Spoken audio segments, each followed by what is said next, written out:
Okay, hi guys, we're back again. I want to first say thank you for everyone who watched the first video and responded well to it and reached out and congratulated and all that good stuff. That's really, really sweet of you.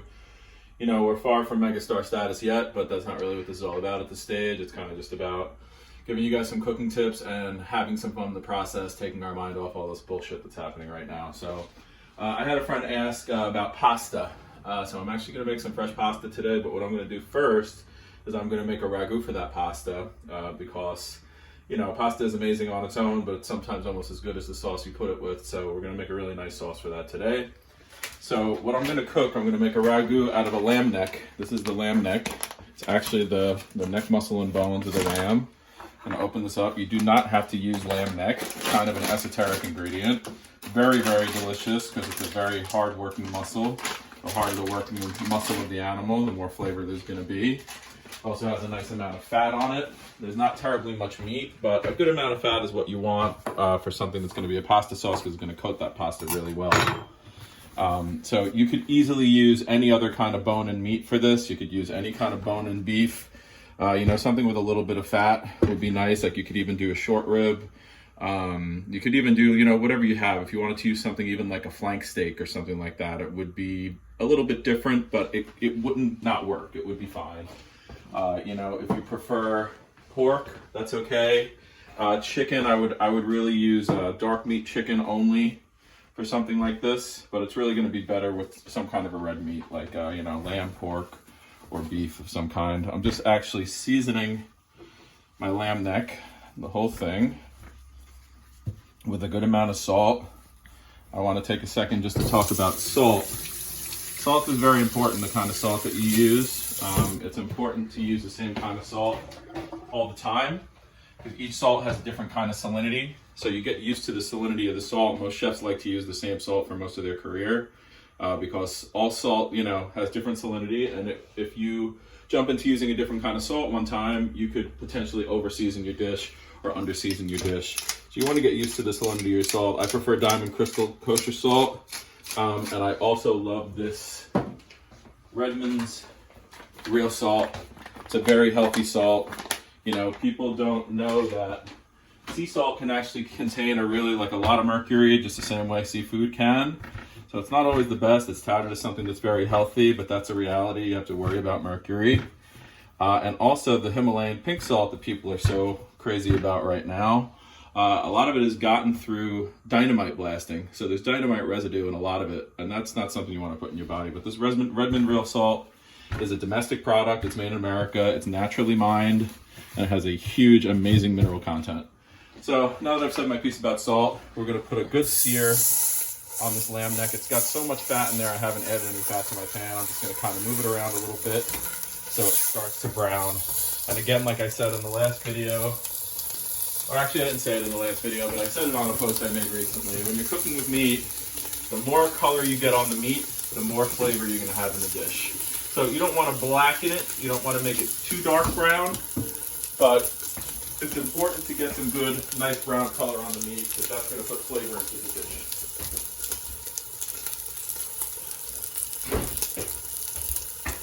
So this is going to take us, we're not doing this video in real time today. As you can see, I already have my prep work done. A little more professional, except I'm not wearing my apron today because it's cold in my apartment, so I figured I'll just be a little more informal. And we're going to sear this for a good couple of minutes, get good color on each side. So we're going to take a little break and we're going to come back and go through the rest of our ingredients. So I'm moving my meat around in the pot a little bit. The pot is really nice and hot, really nice and preheated. You could hear that sizzle as soon as I threw it in there. So an very efficient way to brown meat properly is, you know, so you put your meat in the pan, you leave it in one spot. It's absorbing all the heat from that spot and getting cold in that spot. So if you're continually moving it, you have to make sure there's a little bit of fat in there, and there's a lot of fat rendering out of this lamb neck. It's a beautiful fatty piece of meat. If you're moving it, you're constantly taking fresh heat from each part of that pan that you're touching, and as you can see, it's only been going for a minute or two, and it's already got some really nice brown on it. So we're just going to try and brown it on all sides as much as we can. I'm actually going to add a little bit more of ghee to this, and we talked about ghee already. You know, ghee is an amazing, amazing fat. It's very healthy. It's high in ethyl butyrate, which is something that heals the gut lining, and it's very, very good. It's almost food for your gut microbes. It really is really great for the gut, and it's really very healing, especially if you have any kind of digestive or gut health issues. Eating a lot of ghee, a lot of ghee in your diet will be very curative for that. It's very high in vitamin A, high in vitamin D. So we're kind of just doing that on as many sides as we possibly can. As you can see, the bottom is kind of getting nice and brown too. Like I said, we don't want it to be blackened. We don't want it to be really too crusty, because if it gets too seared, it starts to get hard and the meat doesn't want to take on as much liquid as it cooks and doesn't break down as easily. And you want to make sure, we're going to braise this for a long time. We're going to braise it for like 3 hours. So we want to make sure that that piece of meat gets nice and broken down, so we can pull it all off the bone and get all that flavor and all that protein out of there. So it's almost seared on all sides. So I'm going to actually turn my heat down a little bit, because searing temp and saute temp is two kind of different things. Take my meat, put it to the side. Just let that rest. And then, as you can see, I have all my prep work here done already today. I put a little bit of additional ghee into the pot, which is maybe 2 tablespoons worth, 2.5. But, you know, we don't really, with such healthy fats are excessively demonized. They are really not bad for you. Processed food and sugar is what's bad for you. Fats are very, very healthy. Every system in your body, most especially the brain, needs fat. So please do not be afraid of fat. Straight away, I'm going to put in my garlic, because unlike the last dish we did, that I said that the garlic doesn't want to be terribly brown, the garlic for Italian food, you want to make sure it gets really nice and golden brown. So I'm going to put it in when the oil's nice and hot, but it's going to go very quickly, so you have to be on top of it, and I'll show you exactly what to do. Just kind of give it a good stir, give it a good mix through. You let it start to get dark a little bit. You're giving it a good stir as it's going, so it's absorbing that heat, absorbing the heat, absorbing the heat, getting kind of golden brown. You can see the edges getting a little golden brown there. It happens very, very quickly. And then you're going to go straight in with your next ingredient, which is our diced onion, because that's going to take the heat right off and stop the cooking of the garlic. So it's good, you know, I did the first video with no prep work done, because I wanted to show you how easy it can be. But really, if you want to cook like a chef and you want to cook the right way, you want to cook smart, you want to do your prep work ahead of time. Because then you can do all these little tricks where you can cook with really high heat, you get proper caramelization on things, and you have your next ingredients ready to go in, so you can kind of have a little bit more control over what you're doing. So that was just some diced onion. Then I'm going to go in with diced celery. And then the rest of those beautiful rainbow carrots we had for the last recipe. That's the last of them. Now I can feel that I used everything up. I feel good about it. I feel like I didn't waste anything. And that's what we call mirepoix. Mirepoix is just simply 40% onion, 30% celery, 30% carrot. So really a good basis for any kind of braise you may want to do. You know, for if you're going to use a stew, you would always use mirepoix. If you're going to do some kind of an Italian braise, there's usually always mirepoix in it. You know, in the South, in New Orleans, we have something similar called the Holy Trinity, which you just sub out the carrots for green pepper, and that's what they call the Holy Trinity. That would be a basis for gumbo, anything like that. Again, just like last time, you can change or omit any of these ingredients. You know, it wouldn't be wrong to leave out the carrots or the celery in this and just use garlic and onion if that's all you had. But you wouldn't want to leave those out. You would want to make sure that you got at least those aromatics in there. I'm going to turn my heat back up because I want to get it nice and hot in here.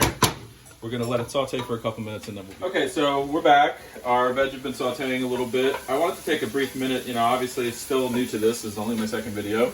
So I wanted to take a minute to kind of just talk about the amounts and the stuff that we're using. You know, the mirepoix, like I said, is 30-30-40. I used about 1.5 cups carrot, 1.5 cups celery, and 2 cups of onion for this. You know, the ghee wasn't measured. It was about 2 tablespoons. We're going to end up going in with some whole tomatoes in the juice. And then I have some bone broth here that's actually a mixed bone broth. It's chicken, veal, lamb, and beef. All bones mixed that I made, which I like to do sometimes. It makes a really nice round flavor. Kind of gets a little bit of a component of flavor from each animal. And what the bone broth is going to do is we're going to reduce it a little bit, and it gives a really nice gloss to the finished product. It gives just like a really nice stickiness that, you know, for me that's super satisfying, especially for a pasta. You want the sauce to be really nice and coated to the pasta and dressed almost like a salad. That's the real Italian way to do it. So the next thing I'm going to go in with, now that we have our, our vegetables are all kind of sweated out, they're cooked, to a little kind of a soft, translucent consistency here. At this point, you could put in, if you have red wine, you have white wine, you have a spirit that you really like, you can add that. I've done this even with bourbon sometimes, and it really does make a nice, almost kind of cherry, really nice note to it, especially with lamb. It goes really well. But today I'm actually going to use vodka, because vodka and tomatoes, there's just a chemical reaction with those two that just makes such a delicious flavor. It makes the tomato taste more glutamic, more tomatoey. So I'm going to put in some vodka. This is going to be about maybe a quarter to a third of a cup. And then always, when you add spirits, you always want to flambe. No need to be scared. It's a very, not a fire like you would have like on the side of your house if your house caught fire. It's a very light flame, and it's obviously still hot, it's still fire, but as you can see, it's not burning my spoon or anything like that. Whenever you add spirits, you always want to make sure you flambe, because it cooks off that harshness of the alcohol, which can tend to stay in there. It also just changes the flavor a little bit. It's all about chemical reaction. So then the next thing I'm going to add is my bone broth. And I can tell you, because of the size of this container, this is about 3 cups. This is a 4-cup container. So you can see how nice and jiggly and collagen-y, gelatine-y that is. So when you stick that in there and reduce it, it really just gets to that nice spoon coating, carbohydrate coating texture that's just really, really nice. And it also concentrates the flavor. So now that I have that in there, I'm going to let, that was kind of cold, so I'm going to let this come back up to temperature and kind of really reduce down, and then we'll be back to talk some more. Okay, so we're back now, and our bone broth addition is kind of started to reduce by maybe a third almost, starting to cook down. All the beautiful, you can see from those rainbow carrots, there's no wine in here. Because of those rainbow carrots, all the carotenoids and anthocyanins and stuff are cooking out of the carrots and just making a beautiful magenta color in there. I want to backtrack for a second and say that I put about 5 cloves of garlic in this earlier when I added the garlic. The reason why I haven't been giving exact measurements on this is that, if you like more garlic, you can put more garlic. You like a little less garlic, you can put a little less garlic. Like I had said with the vodka, if you want to switch that to red wine, you can. You want to switch it to white wine, that's absolutely fine as well.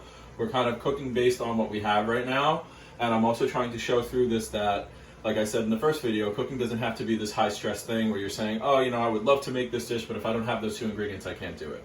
You're going to make something good as long as you take time, and it's about the technique. It's about ingredients. Good ingredients are very important, and that's why I try to take the time to talk about the importance of good ingredients, but technique is also very, very important, especially in times like this where ingredients are kind of a little bit more scarce.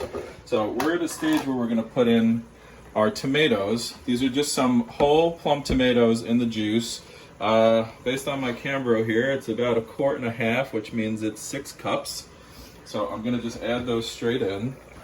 I'm going to add them in whole because we're actually going to braise this for so long that they're going to break down kind of by themselves. I don't really feel the need to crush them. And eventually you're going to see in the finished product how it's going to be nice to have some kind of like little broken down pieces of tomato and then some kind of more whole pieces of tomato and like a little, Italian food's supposed to be rustic. So we're going to keep in line with that and not go too crazy. And even with the mirepoix, with the chop on that, if the pieces are bigger, it's fine. If you like that roll cut that I did last video and you want to use the roll cut, that would also be fine. There's not that many rules here. We just want you to have fun. We want you to get into the kitchen and not feel helpless like you can't make something delicious for yourself. Also, when I put my garlic in, it had some pulverized with some salt, if you remember from the last video. There was also salt on my lamb. So I didn't add any additional salt when I put my mirepoix in, but I probably want to add a good little sprinkle now because it's important to salt as you go. That's how you get what they call layered flavor, because each time you add salt, a little bit more liquid comes out of stuff, a little bit more flavor comes out of things. So you want to be adding a small portion of your total salt at the end of the dish, a little bit of the way as you go, not all in one shot. So we're going to also let this come back up to temperature because we don't want to add our meat before this comes back to a simmer because it can unnecessarily toughen the meat. So we're back again. Okay, so we're back again. Our sauce is kind of up to temperature. I actually put the lid on for a little while because that's what you want to do when you want to keep heat in and have things come up to temperature faster. As I had said, it's important to put whatever meat, you know, again, I'm doing the lamb neck, but this could be anything. This could be a bone and pork chop. It could be any real bone and piece of meat. It could be a short rib. It could be anything. You know, so you want to put that into some nice heated liquid, because if not, just in the amount of time that it takes for the liquid to heat up with the meat inside of it, it can kind of tense up, and then you're fighting against that tension in the muscle to get it to really braise down and get soft. So that stuff's not absolutely imperative. You kind of, you know, if you have the kids running around or something like that, you can kind of do it a little bit quicker, just everybody in the pot and just get going. But if you really want to be a stickler about technique, that's it's a good practice. So if I were going to braise this, I would be putting it into the oven. But because I want it to kind of reduce and break down, I'm going to leave it on the stovetop. I'm going to turn the heat to low. And I'm actually going to put this to the back flame because it frees me up in the front to do other things. And I always like to keep my oven gloves around, even though these all-clad pot handles don't get too hot, just so I can move things around easily and quickly. So I'm going to keep that in because now I added the lamb neck. It's going to lose some temperature. I'm going to keep that on high flame until it comes back to the simmer. Then I'm going to turn it down to low. That's going to braise for about 3 hours. But the meat will tell you when it's done. When it feels like it wants to easily pull away from the bone, you can easily separate it with a fork. That's when it's cooked. So I'm going to use 3 hours as my benchmark, but it may take a little bit longer. It may take a little bit less. We'll see. So in that downtime, about an hour out from when the lamb is going to be ready, I'm going to come back and we're going to do some fresh pasta. Okay, so we're back. It's been actually about precisely 3 hours. If we look outside, we see it's nighttime now. We were doing this in the afternoon earlier. So at this point, the lamb neck is completely cooked. Just want to show you the bone here. I actually leave, you know, a little bit of meat left on the bone because I'm thinking holistically. I'm thinking ahead to the next time I'm going to make bone broth. You want to leave a little meat on your bones, you know, because it's only going to help. There's like a little kind of cartilage in here still. Normally, if you braise this completely out, this would separate. All that meat would come off in the middle there. You would take this tendon out, but I'm actually going to save that for my next batch of bone broth. And here's our sauce. I took the meat all off the bone, and it's all kind of shredded down, and it's beautiful and really kind of glossy and glistening and fatty. Really, really nice. The only thing I'm going to add at this stage a little bit more is some pecorino romano, but we want to do that when it cools down a little bit, because if it's too hot, it all kind of just sticks to the sides of the pot and doesn't really go into the sauce. So yeah, that's where we're at with that, and now we're going to get started on some fresh pasta.